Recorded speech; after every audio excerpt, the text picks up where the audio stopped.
Live. Everywhere. On netrootsradio.com.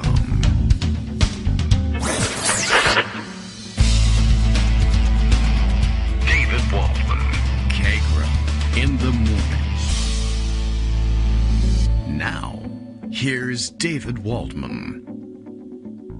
Hey, good morning, everybody. How you doing? It is Wednesday, January 3rd, 2024, and, well, guess what? You're listening to a special edition, podcast only, of the Kagro in the Morning Show. Why?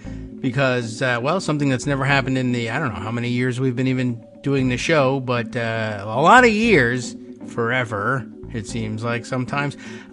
For the first time ever, the dangerous combination of, I think, turning off the alarm and having the production staff out of town for the week on business conspired to create that one condition we've never fallen prey to in all these years, sleeping through the beginning of the show. I mean, I really, honestly, I didn't think that was likely to happen. Although I now have this faintest idea that somehow the thought entered my mind last night, what would happen if I just didn't get up in the morning and slept through the beginning? I don't know. And then I guess that planted something in my head, and lo and behold, it has happened. I don't know. I've got no real reasoning for it. I was up late, but that's always the case.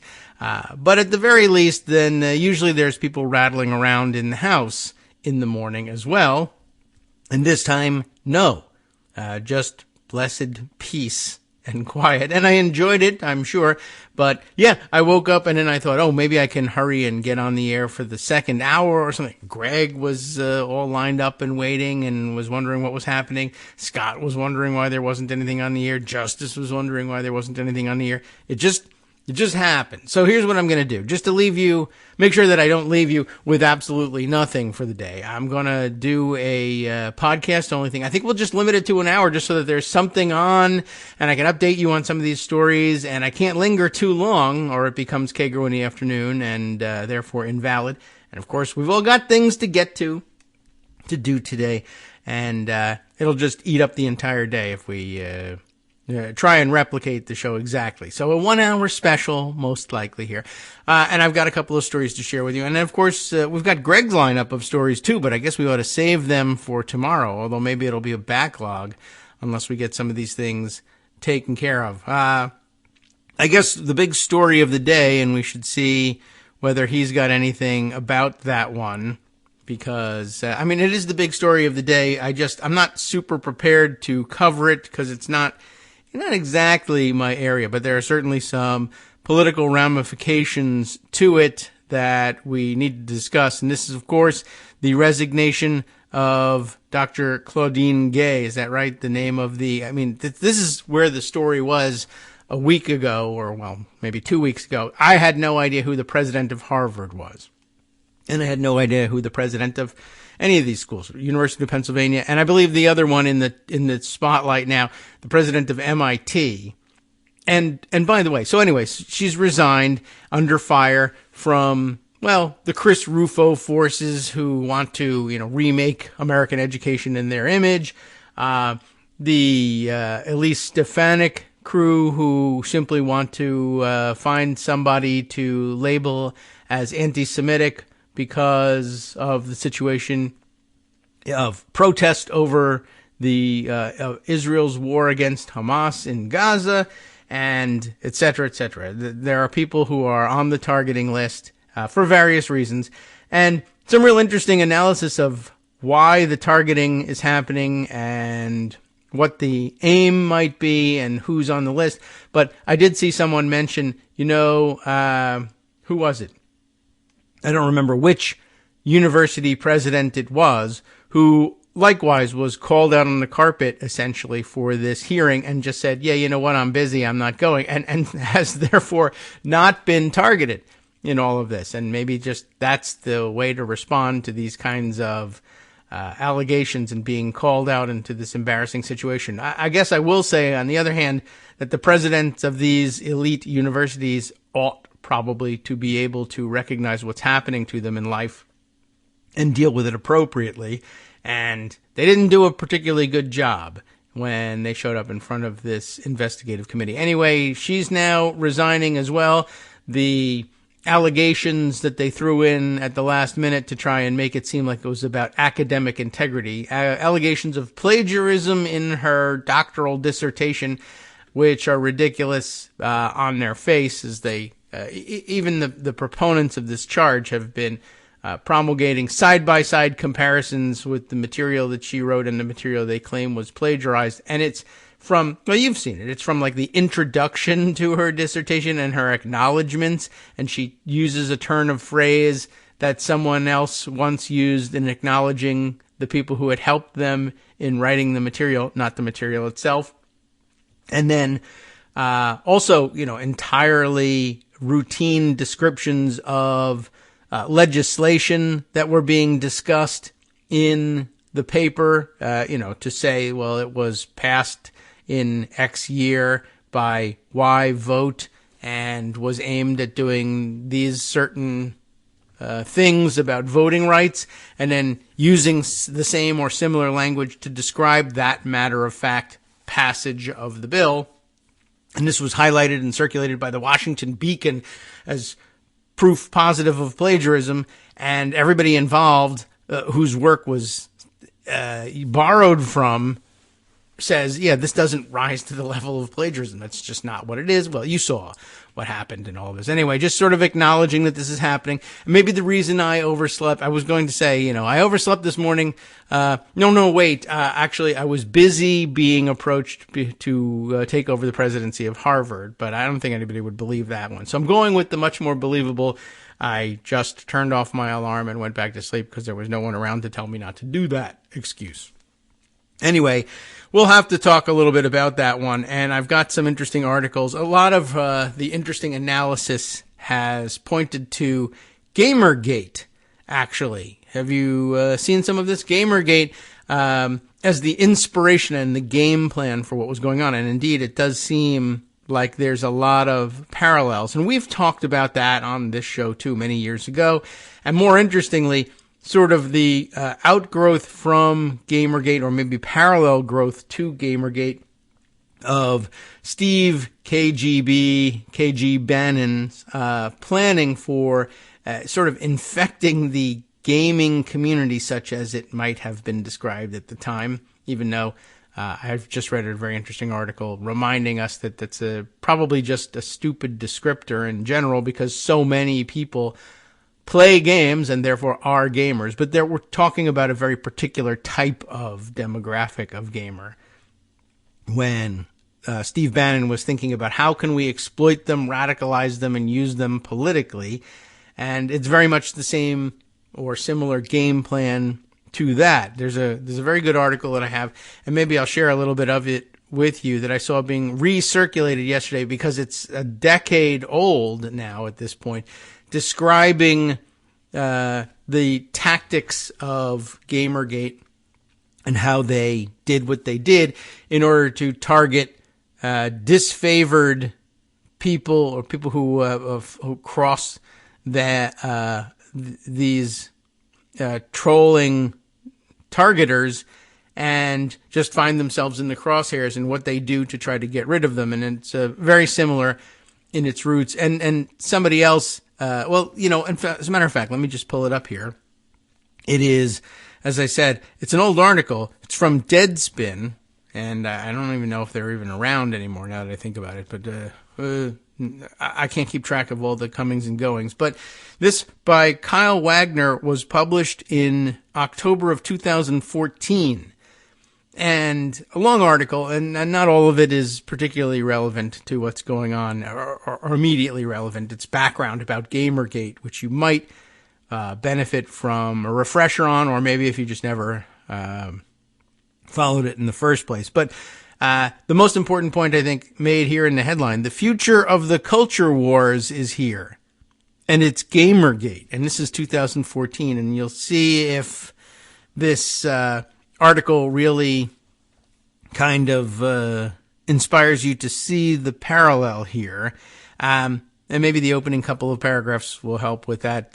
But remember, set back in 2014, in which Kyle says, over the weekend, a game developer in Boston named Brianna Wu, it's W-U, fled her home after an online stalker vowed to rape and kill her. She isn't the first woman who's been forced into hiding by aggrieved video game fans associated with Gamergate. The self-styled reform movement that's become difficult to ignore over the past several months as its beliefs have ramified out from the fever swamps of the internet into the real world. She probably won't be the last, and indeed she was not.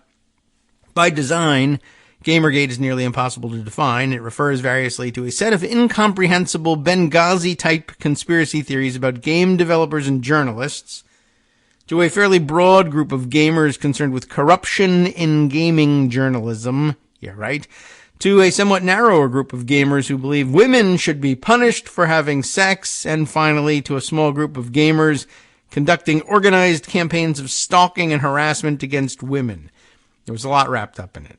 The ambiguity is useful, though, because it turns any discussion of this subject into a debate over semantics. Does that sound familiar to our current situation? It should. Really, though, Gamergate is exactly what it appears to be, a relatively small and very loud group of video game enthusiasts who claim that their goal is to audit ethics in the gaming industrial complex. Yeah. And who are instead defined by the campaigns of criminal harassment that some of them have carried out against several women. Whether the broader Gamergate movement is a willing or inadvertent semi-respectable front here is an interesting but ultimately irrelevant question. None of this has stopped it from gaining traction. Earlier this month, Gamergaters compelled Intel to pull advertising from a gaming site critical of the movement, and there's no reason to think it will stop there. And indeed it didn't.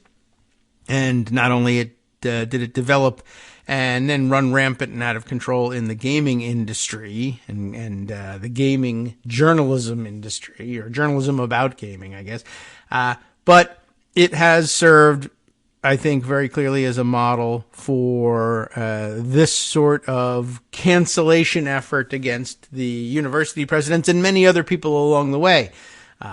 Acorn, I think, had the same sort of thing done to it. That of course, preceded this. But in many ways, that seems like the early model that Gamergate was building off of. But just this repeated pattern of manufactured right-wing outrage and followed by barrages of threats and overwhelming sense that your life is going to be turned upside down, or that your life, in fact, may be forfeit to mob violence in some way, makes it impossible to survive, and therefore a very powerful tool to the people who think that they can always use it against other people and never have any of the effects of it revisit them later on. It's a very interesting article, and also a great reminder of how Gamergate worked exactly and what it was about. A great brief reminder of what the building blocks of the original,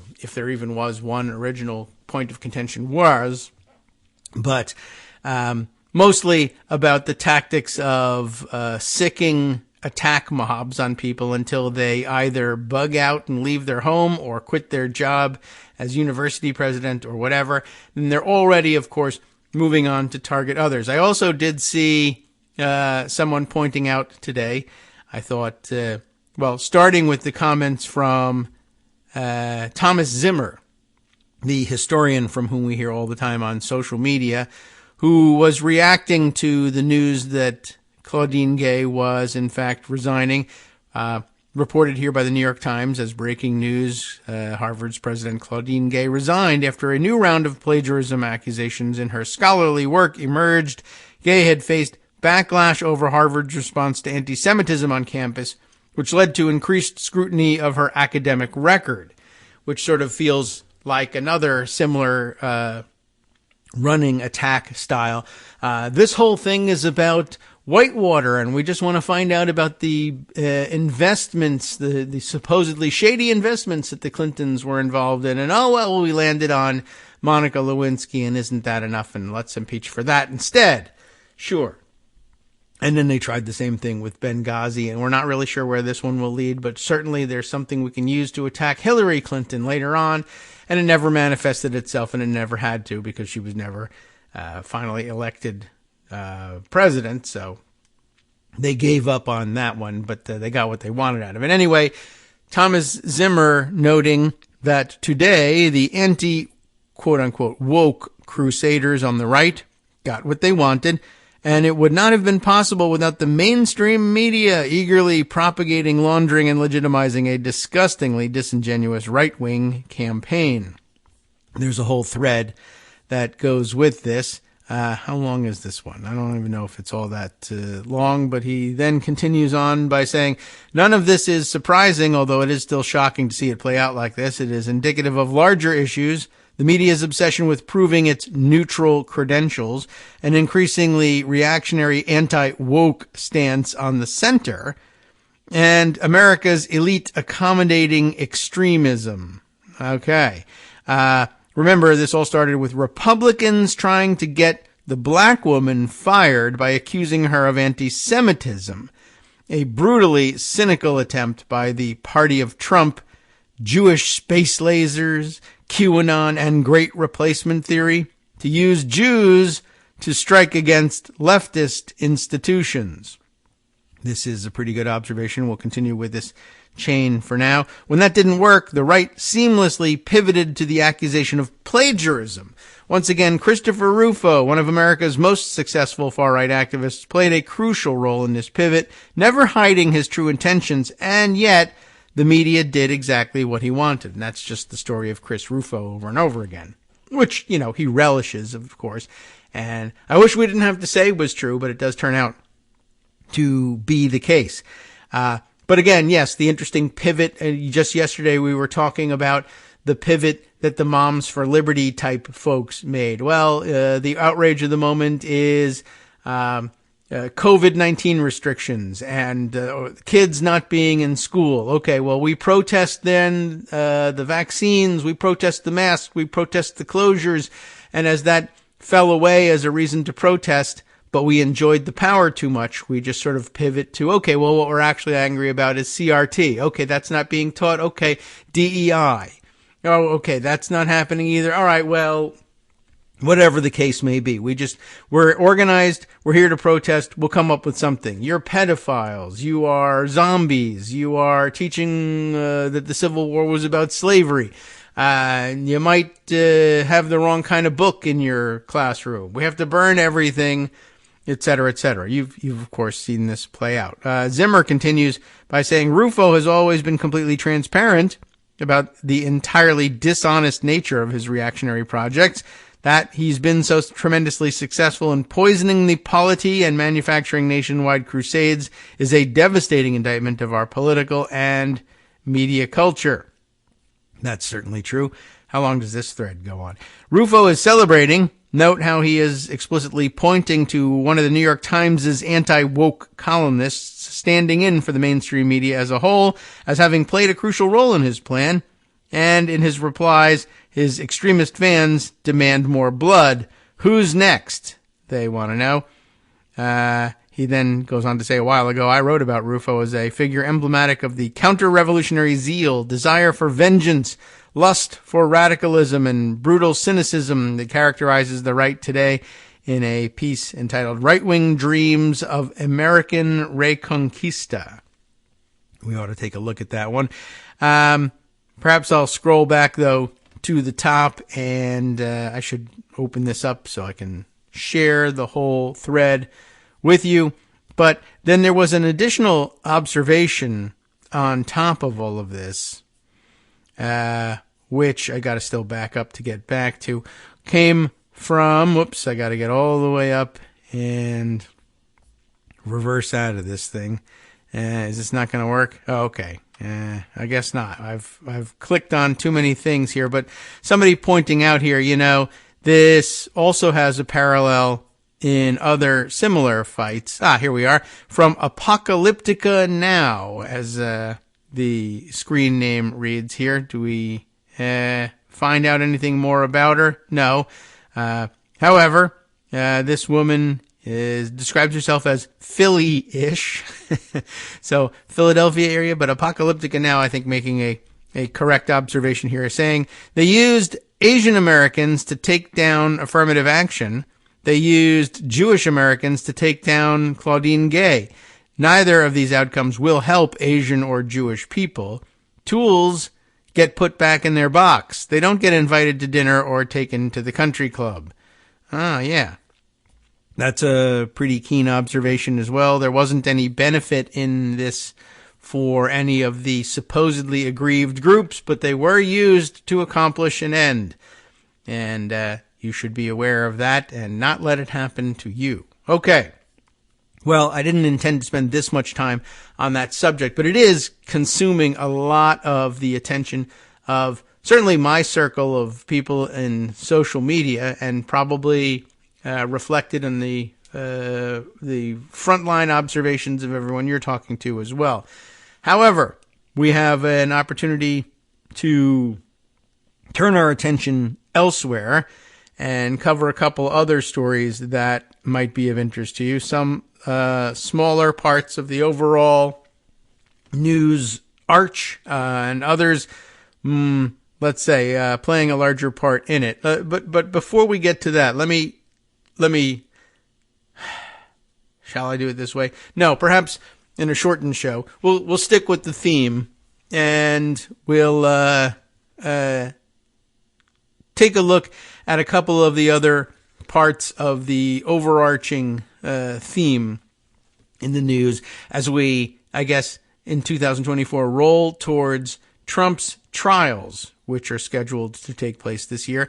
There are a couple of pieces to the puzzle that I thought I would add in all this. First, let me throw this one in. This sounded like an intriguing headline from USA Today under the title of, whoops, here comes the pop-up, Trump paid me. First of all, that's news all by itself. You should just end the headline there, and that should be all caps screamer of a headline. Trump paid me. Are you sure? Trump paid me to find voter fraud. Then he lied after I found that the 2020 election wasn't stolen. Who are we talking about here? A guy by the name of Ken Block, who is identified here only as an opinion contributor, but let's see whether there's something perhaps down at the bottom of the article that gives us a better idea who Ken Block is. Ken Block owns Simpatico Software Systems and is the author of Disproven, My Unbiased Search. How do you like that? For voter fraud for the Trump campaign, the data that shows why he lost, and how we can improve our elections. Coming out March 12th, which, by the way, is 8 days after the scheduled start of Trump's trial here in D.C., but it sounds like that will likely be delayed anyway.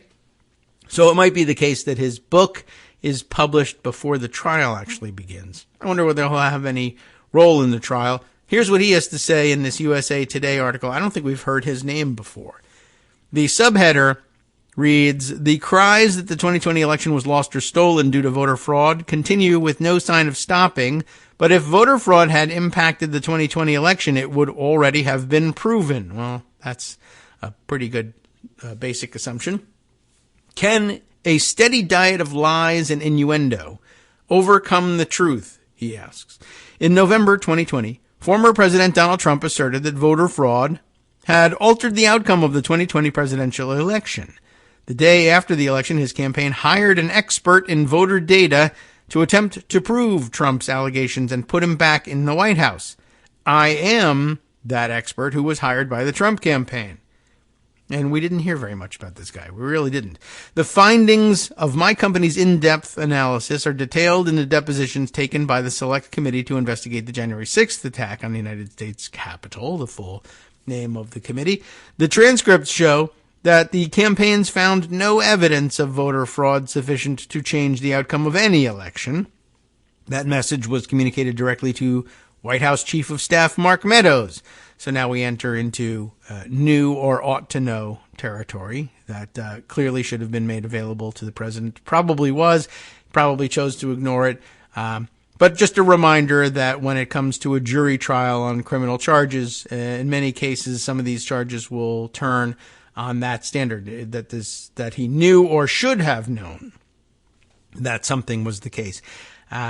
And I think he'll fail of that standard on a number of issues. Anyway, our findings, he continues, have also been subpoenaed by Special Counsel Jack Smith's federal investigation and Fulton County District Attorney Fonnie Willis's investigation in Georgia. So I guess there will be a role in both of these trials. Those emails and documents show that the voter data available to the campaign contained no evidence of large-scale voter fraud based on data mining and fraud analytics. More important, claims of voter fraud made by others were verified as false, including proof of why those claims were disproven. And yet, the cries that the election was lost or stolen due to voter fraud continue with no sign of stopping. Whether a stump speech, outrageous lawsuits like the so-called Kraken cases filed by Sidney Powell, Rudy Giuliani's lies, or the ongoing misguided effort of people determined to prove the election was stolen, the constant drumbeat hardens people's hearts and minds to the truth about the 2020 election. And, well, that's problematic. And next section here. Rudy Giuliani lied about voter fraud in Georgia. That lays it out pretty cleanly. It's part of a steady diet of innuendo, misrepresentations, and outright lies. When it comes to the issue of voter fraud, Giuliani admitted that he lied about Ruby Freeman and her daughter committing election crimes in Georgia. Stories that set the record straight about election innuendo are not typically broadcast in the right-leaning media, which means that millions of people receive no information to help them make a more informed decision about what happened in 2020.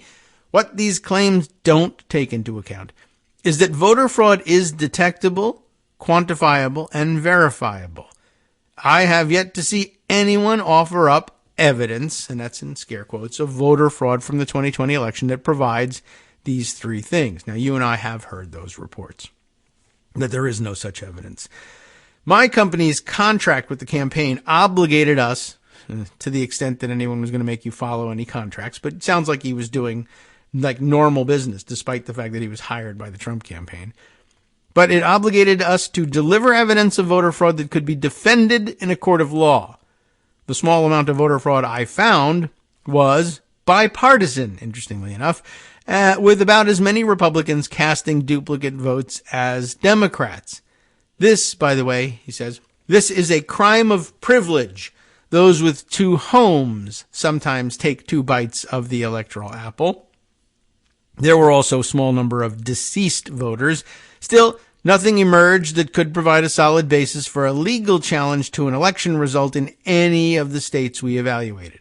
No surprise, of course. Additional legal hurdles beyond solid evidence of fraud stand in the way of any effort to overturn or negate an election result through our legal system, even if it could be shown that more fraudulent votes were cast in a state than the margin of victory in 2020. No one can determine for which candidate each fraudulent ballot was cast.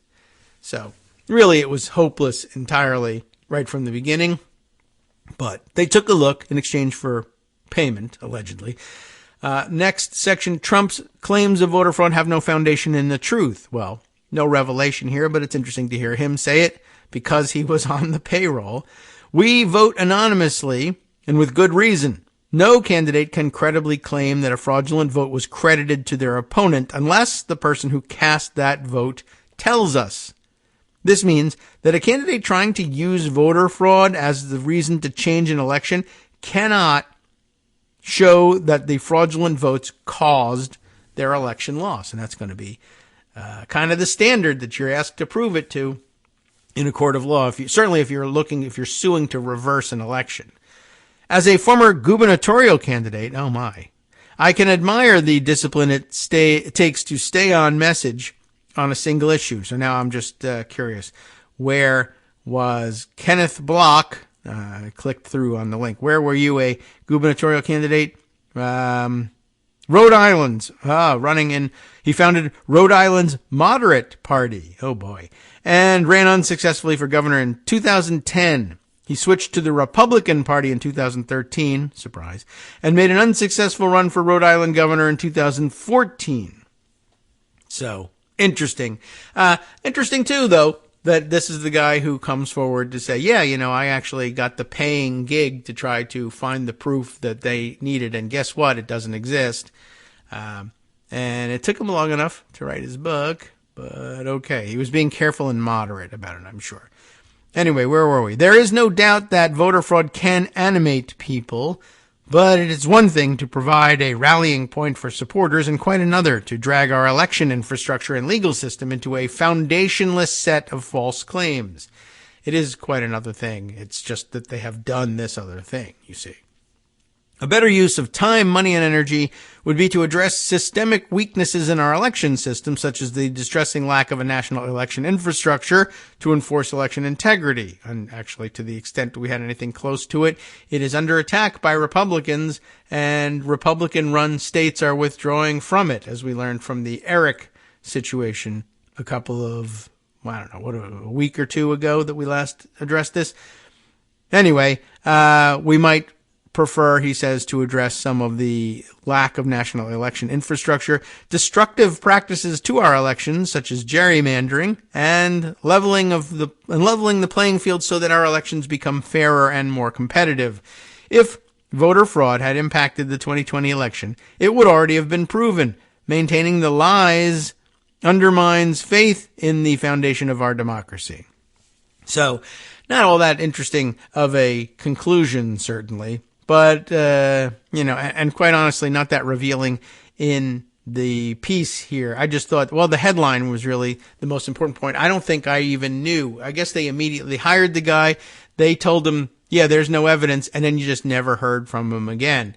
Although it does raise some questions. Why didn't anybody else pick up the ball here and say, look, this report was I guess maybe it reminded people too much of the Steele dossier kind of situation. It was they were hired by Republicans initially. They couldn't find what they wanted to find, and then it was picked up at that point by, or could have been picked up at that point by Democrats saying, "Look, they paid somebody." But I mean, I guess we got all we needed out of that in that space from the Cyber Ninjas fraudulent audit in Arizona, and we didn't actually need this person. And of course, I guess they weren't offering their story until later, waiting until they wrote a book once again to get this story out there. But it's been proven in other venues. And all right, anyway, I thought the headline was of interest, and I guess we probably hear maybe once the trials begin a little bit more about Ken Block, and now you'll have it on background, and you'll be that much smarter when the trials actually begin. The other things I wanted to include here, let's see, another short-ish story bringing us back closer to current courtroom dramas and legal gray areas that are so interesting to debate. Here from a local ABC affiliate in, I guess, Harrisburg, Pennsylvania, we find this headline: lawsuit seeks to remove Scott Perry from the Pennsylvania ballot using the 14th Amendment. What do you know? There's application beyond the presidency. And here we don't have the weird semantic dodge that certain judges for various reasons and certain pundits for different reasons are offering as an excuse not to apply the 14th Amendment to Trump.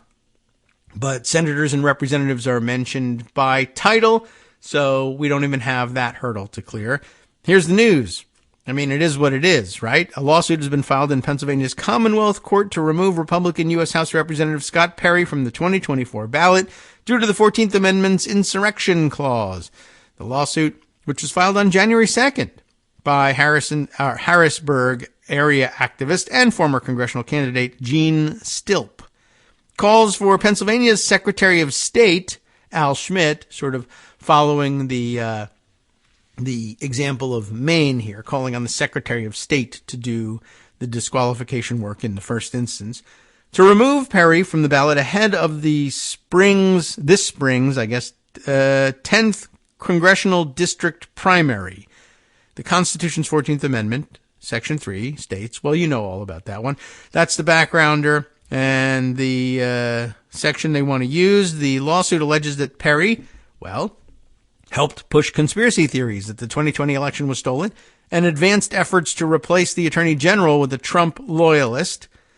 Scott Perry was a leading proponent of using the January 6th congressional presidential election certification process to disrupt the transfer of presidential administration from Trump to Biden, says the lawsuit, citing, misspelled here, by the way. I mean, it's the correct spelling of the other word, citing, S-I-G-H-T-I-N-G, not C-I-T-I-N-G. All right.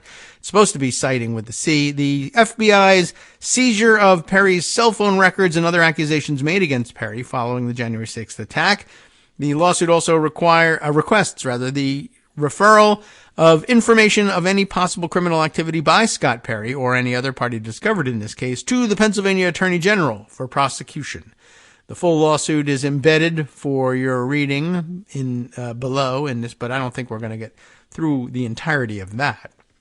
Though it's not the longest and most involved suit, it looks like to be about 11 pages. Perry was subpoenaed by the House's January 6th committee, which he called an illegitimate body, for information regarding the attack.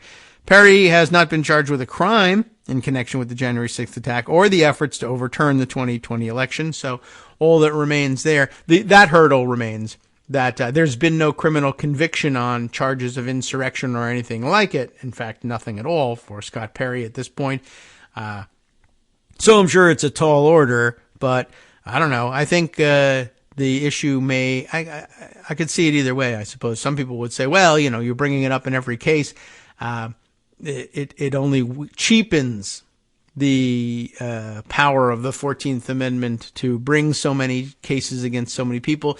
We've seen it fail against Murderer Trader Green, Madison Cawthorn, and others, and in some cases being rejected in some states against Trump. And so you might think, well, this too, what if this one falls flat? Does it hurt the cause of using or trying to invoke the 14th against Trump?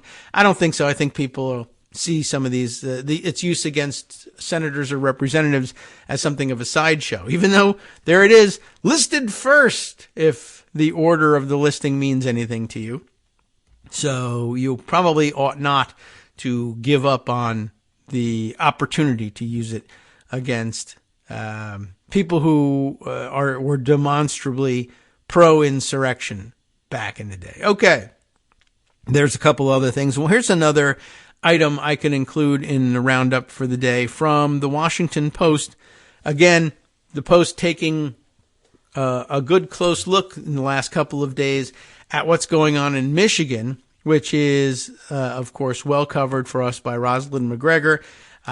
They did focus on Ottawa County recently. Here, though, something more focused on the state Republican Party, which, as you know, Rosalind has also kept us up to date on the disarray there. And here, some interesting twists, and I guess some interesting, oh my gosh, leopards are eating my face. This despite the fact that, yada, yada, yada. You know, the leopard face eating stories. This from Sarah Ellison at the Washington Post. A right-wing tale of Michigan election fraud had it all. Except proof, which we learned, of course, just a minute ago, was generally the case from Ken Block, who investigated it immediately following the election at the behest and actually allegedly getting paid by the Trump campaign for it. Here's what we learn in here. The subheader reveals with more particularity what we'll be focusing on. Gateway Pundit, a favorite news source of former President Donald Trump's, has pushed false claims of a stolen election, even as others have pulled back in the face of consequences. And I guess that's a backhanded way of calling for consequences for Gateway Pundit, perhaps at some point in the future. The story, it begins here, had all the elements of a blockbuster crime saga. Burner phones, semi-automatic weapons, which are supposedly good, I think. Anyway, silencers, which are also cool. And bags of prepaid cash cards. Now, in all caps, it reads, we have proof. blared the headline of the right-wing website Gateway Pundit. Massive 2020 voter fraud uncovered in Michigan. Ken Buck seems to have... Ken Block, not Ken Buck. He's the Colorado congressman retiring. But Ken Block from Simpatico Software Systems, who just told us about how he investigated the fraud and found none, could have told you that. But Gateway Pundit says the exact opposite with respect to Michigan.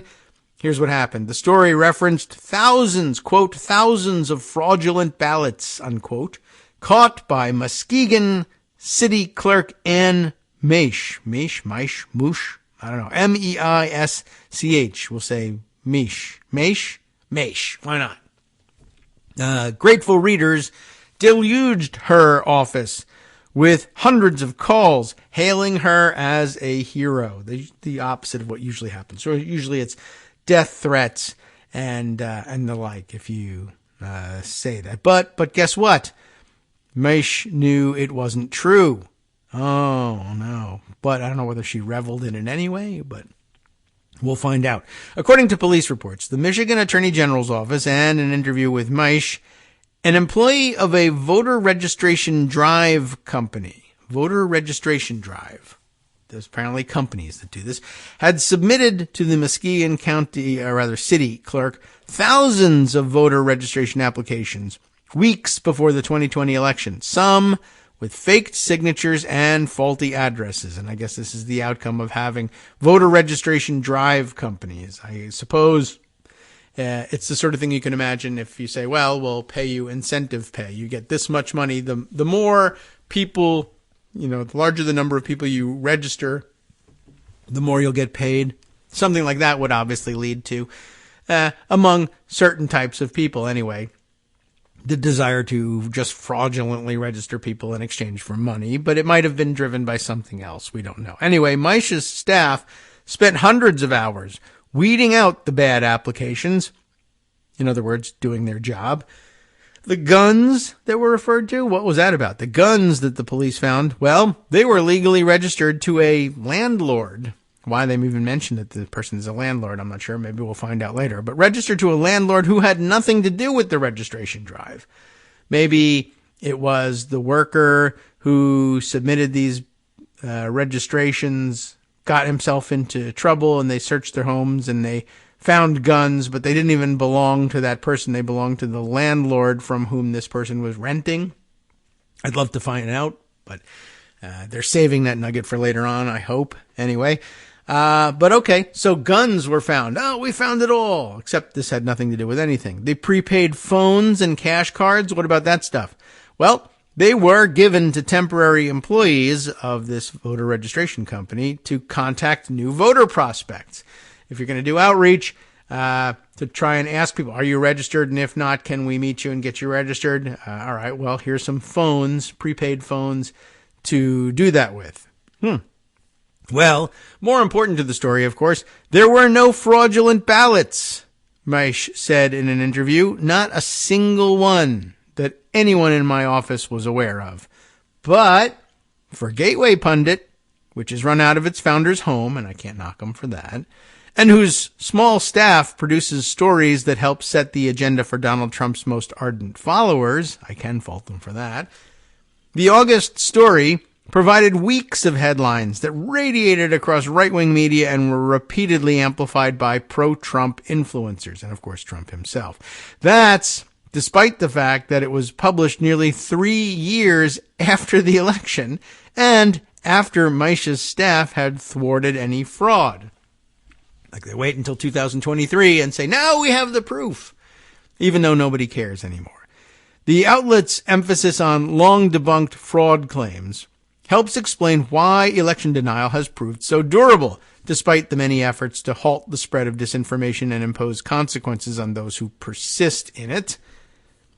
Trump himself faces multiple criminal counts for his efforts to overturn the 2020 election on the disproven grounds that it had been rigged against him.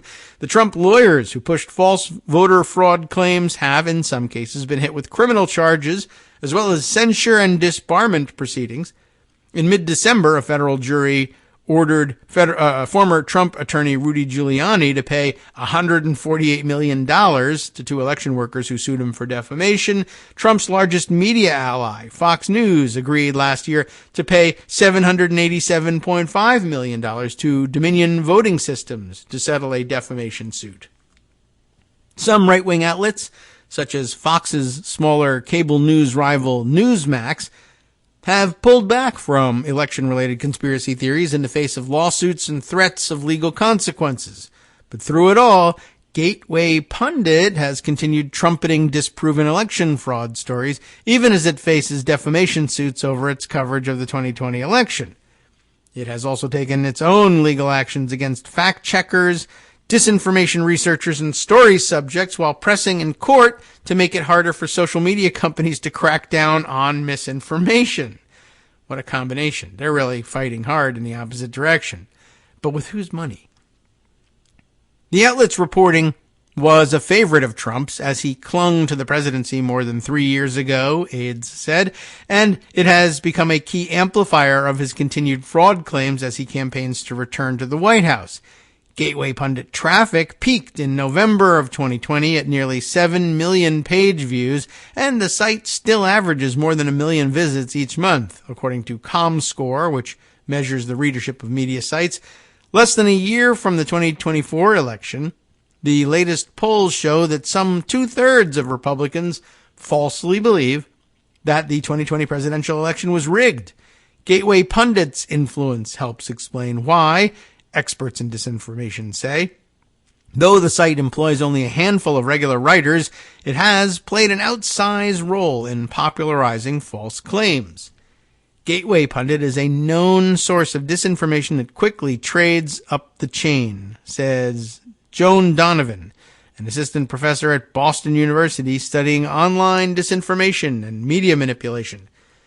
Because when they report a piece of information, it gives others license to do so.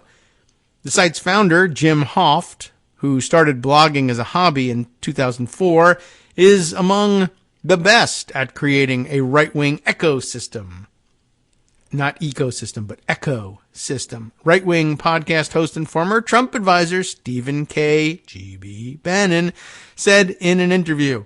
Hoft did not respond to requests to be interviewed for this report. Bannon and said Hoft is often one of the first to pick up a social media post or a local news story that other right-wing personalities then repeat and aggregate. He, quote, isn't afraid to take a leading edge where you don't have all the facts, but they are coming together, unquote.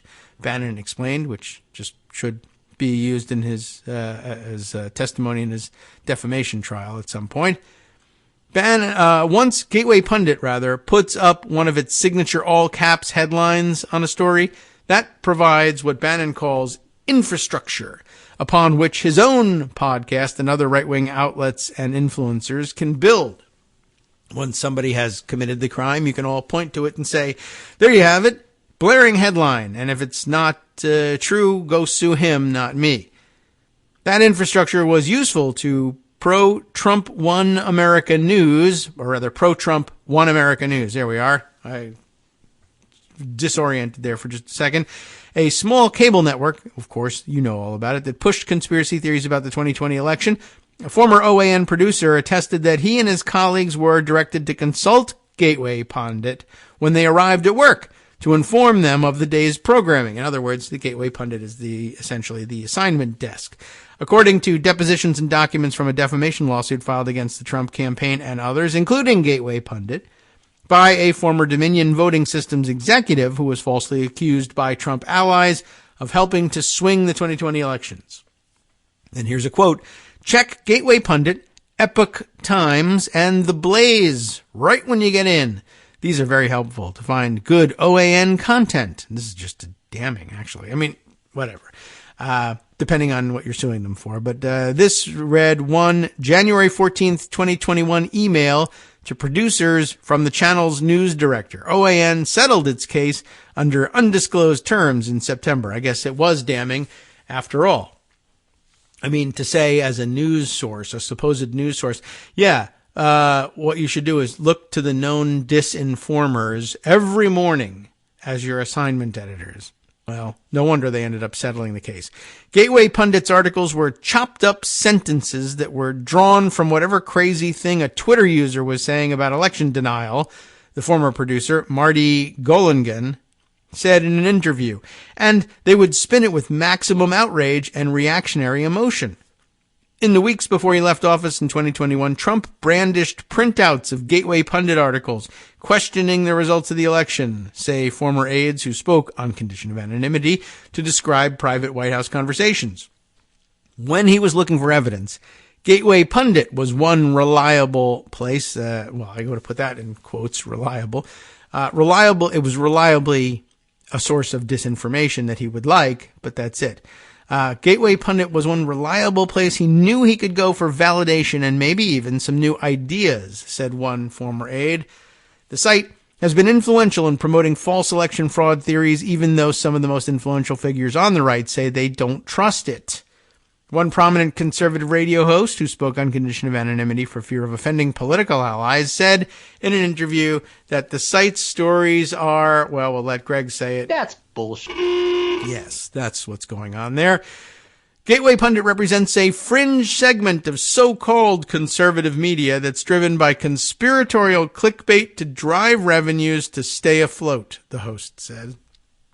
A former Trump administration official who denies that Joe Biden rightfully won the 2020 election, nevertheless, told the Post in an interview that if you cite Gateway Pundit in an argument, quote, it means you've lost. You can't use it to make an argument. You can only use it to hear what you want to hear. Well, that's pretty well put. And that would be enough for the entirety of the article to make it worth reading here. But there is a bit more. What about Gateway's origins? Do we know this story already? I don't know. Let's have a look. But it's really quite irritating just watching, having watched the Gateway Pundit survive all these years. I mean, really, we knew how they operated very early on in the early 2000s. And I mean, supposing it all falls apart one day, does it even really matter if the guy has been able to just live the grifter lifestyle for so long? Is there really any punishment sufficient to erase that?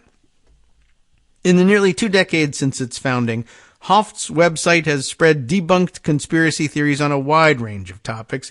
For instance, casting doubt on President Barack Obama's birth certificate and suggesting that student survivors of the 2018 Parkland, Florida school shooting were part of an anti-Trump plot. More recently, Gateway Pundit has helped spread misinformation about the attack on then House Speaker Nancy Pelosi's husband, who was, of course, bludgeoned in the couple's San Francisco home last year by an intruder intent on kidnapping his wife.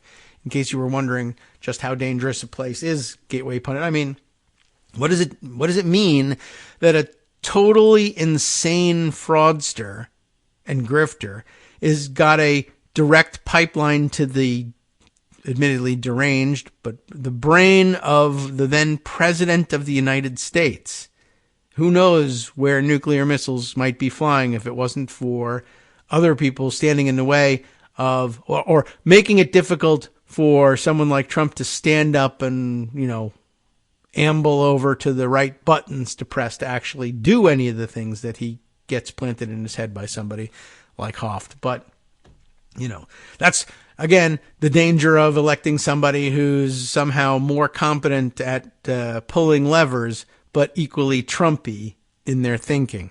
Anyway, let's see. There was, he also falsely claimed, Hoft did, or at least Gateway Pundit did, that U.S. aid money for Ukraine is being laundered and going into the pockets of Democrats. I mean, really, if you don't have to have any basis in reality, I guess that makes it easy to do each day's work. I mean, I'm sure he thinks he's researching, but, so did, what's his name from A Beautiful Mind, right? I mean, he's just imagining this whole scenario. Look, there's lots of papers and lines being drawn, and he's certainly exhausting himself, but he's living in a fantasy world, and he's got the President of the United States believing it. That's super dangerous. But the site's most notable focus in recent years has been promoting disproven narratives about election fraud. Hoft created Gateway Pundit in 2004. We learned that earlier. Inspired by the role that bloggers played in debunking a 60 Minutes segment on George W. Bush's service in the Texas Air National Guard. Remember that one? This, according to former associates who spoke on condition of anonymity as well. Bloggers why? I don't know why you need to be an anonymous source to say that he started in 2004 inspired by the role of the debunking of the 60 Minutes story. What are you afraid of? Even Gateway Pundit won't disagree with that. Anyway, bloggers had been the first to point out that 60 Minutes had unwittingly relied on falsified records to tell its story. CBS ultimately retracted the piece. Hoft, 60, rarely grants interviews, but years ago, the Iowa native described in a message posted online of a high school reunion how he started the site. No, we don't have to get any anonymous sources on this. So much has happened since I left Fort Dodge. Hoft began in his note to his former classmates at a Catholic school, explaining that something exciting happened in late 2004. I started writing a little political blog that after a few years gained thousands of readers every day. The work started getting him invited on paid trips to different conservative events around the world. There goes the grifting. Hoft wrote, including a 2007 visit to Israel sponsored by a conservative political group. There he met Andrew Breitbart, who at the time was an editor of the Drudge Report. The two became friends and developed an appreciation for the powers of the internet to take a small ember of a story and turn it into a conflagration. And 20 years later, you have Chris Rufo claiming to have collected the scalp, as he put it, although he misspelled the word, and possibly intentionally so, of Claudine Gay at Harvard. And in between Gamergate and everything else that has happened since. Jim, it says here, is a direct descendant of Andrew Breitbart, Bannon said, referencing the founder of the right-wing media site Breitbart News. Remember, they're both about citizen journalism, and Jim knows how to harness the energy of regular citizens. He lie to them and exaggerate everything. That's the answer. Trump's candidacy was a boon for Hoft and for Gateway Pundit, which, according to a study conducted by Harvard's Berkman Klein Center, became one of the most popular sites on the right in 2015 and 16. Among those sites, the study found Gateway Pundit is in a class of its own, known for publishing falsehoods and spreading hoaxes. Oh, my goodness.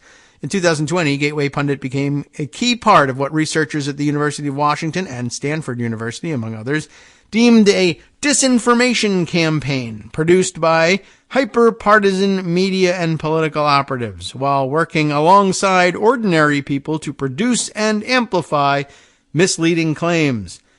Instead of operating from the top down, this kind of campaign seizes on the social media posts of, quote, concerned citizens and turns them into shareable pieces of content that can spread to different outlets and to powerful influencers, the researchers found. It's an interesting model. Not only are you collecting the grift and being flown around to various conservative events that just increases the circulation and readership of your blog, but you don't even have to actually work hard or pay anyone else to work hard to generate the stories. You just steal them off social media. Any idiot that can grab a hold of a computer and say, Yargle Bargle, the lizard people are coming, and you print, lizard people determined to attack within U.S., and no one arrests you, and you keep getting money and being flown around the country to other events where you find more people interested in reading about lizard people. I don't see why you jump out of that grift. So that explains it. A little bit more about his methodology here. In one illustrative example given in the study, Gateway Pundit helped circulate a photo posted on Twitter by a writer for conservative outlet The Blaze. That's Glenn Beck, right? In September of 2020, the photo purported to show 1,000 mail-in ballots found in a dumpster of Sonoma County, California. Big if true, read the caption. 5 hours later, Gateway Pundit weighed in with this headline: Exclusive! California man finds thousands of unopened ballots in garbage dumpster. Workers quickly try to cover them up. The county responded in a Facebook post, This is not true. There's big if true. Yeah, well, it is not true. Instead, the county said the photo depicted old ballot envelopes from the November 2018 election that had been discarded in accordance with California law. Gateway Pundit updated its story after the post, saying, "The county of Sonoma put out a statement saying the ballots were from 2018. The county says the ballots were already opened. You can judge for yourself." How?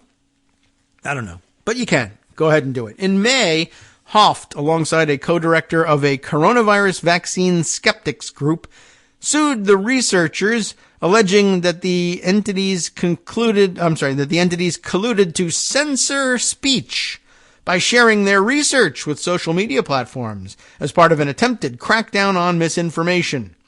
A representative for Stanford in the case, which is in its early stages, is completely without merit, it says. What do you know? A representative for the University of Washington declined to speak about ongoing litigation. They did set this up correctly, didn't they? We just get in the way by taking different opportunities to comment on the stories that went along. It was that Gateway Pundit had been a key part of what researchers at University of Washington and Stanford University, among others, deemed a disinformation campaign. They're now suing the researchers who said that. Next section, election workers under threat. We've heard lots about that around the country lately. During the 2020 presidential campaign, Gateway Pundit enjoyed a social media-fueled traffic spike, similar to the one that it had experienced during the 2016 election. A German Marshall Fund analysis found that verified account shares of its content on Twitter increased ninefold. We don't usually hear about ninefold anything, but okay. Ninefold from the first quarter of 2018 through the fourth quarter of 2020, reaching 7.2 million shares, more than for the Washington Post, NBC News, or NPR. 9 of its 10 most shared articles included disinformation about voter fraud, the analysis found. One of Gateway Pundit's highest profile stories in 2020 was published after a volunteer Trump campaign attorney presented a misleading video during a post-election hearing in Georgia. I think we know which one this is. The video purported to show that Georgia election workers Ruby Freeman and Wandrea R. Shea, or Shay Moss, her daughter, had tampered with ballots. Every time we hear about Shay Moss, I learn more of her names, nicknames, etc. Okay. At any rate, I was wondering where the Shay part came from, because sometimes they just say Wandrea Shay Moss. Well, her middle name is Arshay, A-R-S-H-A-Y-E. What do you know? That day, Gateway Pundit published the first of 58 articles on the two women that would appear over the next year and a half, despite the fact that Georgia election officials had quickly debunked claims that the pair had engaged in election fraud. Gateway Pundit's stories cast Freeman and Moss as, quote, crooked operatives who counted, quote, illegal ballots from a suitcase stashed under a table. And thus, that's where Rudy Giuliani got his story, and then, of course, got himself in trouble. He's been held to account. Gateway Pundit is the party doing the suing somehow, meanwhile, and not being sued and shut down somehow. Not certain how that ended up being the case. In 2021, well, now we have it. The women sued Gateway Pundit, Jim Hoft, and Hoft's twin brother, Joe, who I don't think I even knew about, who is a frequent contributor to the site, if he exists. Gateway Pundit and Jim and Joe Hoft filed a counterclaim. See, they're suing too, alleging that the case against them is designed to drive Gateway Pundit out of business. Well, maybe it is. The counterclaim, though, was dismissed last year, 2023, actual last year. The lawsuit by Freeman and Moss, which is awaiting trial, alleges that the falsehoods about them, quote, have not only devastated their personal and professional reputations, but instigated a deluge of intimidation, harassment, and threats that has forced them to change their phone numbers, delete their online accounts, and fear for their physical safety. I guess this is just a matter of the wheels of justice turning slowly in this, and we're just waiting for the trial to begin. But again, how can it be taking so long? Doesn't this seem like the sort of thing that should be called an open and shut case? But let's shut this damn case already and get this over with. It'll be very nice to see what happens when that finally comes around, and whether or not it can be used as a model to do the same, let's say, to libs of TikTok, who is deserving of the same treatment, if you ask me. In their response, the Hofts said articles in Gateway Pundit about Freeman and Moss were, quote, either statements of opinion based on disclosed facts or statements of rhetorical hyperbole that had no reasonable reader, or that no reasonable reader is likely to interpret as a literal statement of fact. That's their defense. Everybody knows we're a bunch of liars, and if you don't, then you're by definition an unreasonable person. We'll see how well that goes. A federal jury recently ordered that Giuliani pay the two women $148 million for his own false claims that they helped steal the election from Trump. And it's interesting because, of course, they may not have been his own false claims. They were essentially just repetitions of what he had read in Gateway Pundit. And I don't know whether he attempted to throw them under the bus and it didn't work, or, well, that's irrelevant. You actually said it, and you knew or should have known that those allegations were false, and you did it anyway, so you're held liable. But then there was also the strange twist of, for whatever reason, him just admitting that it was true and short-circuiting the trial such that it was really only a question of how much should the damages be. The Hofts have never made any such admission, and I guess it'll take longer to work that lawsuit out.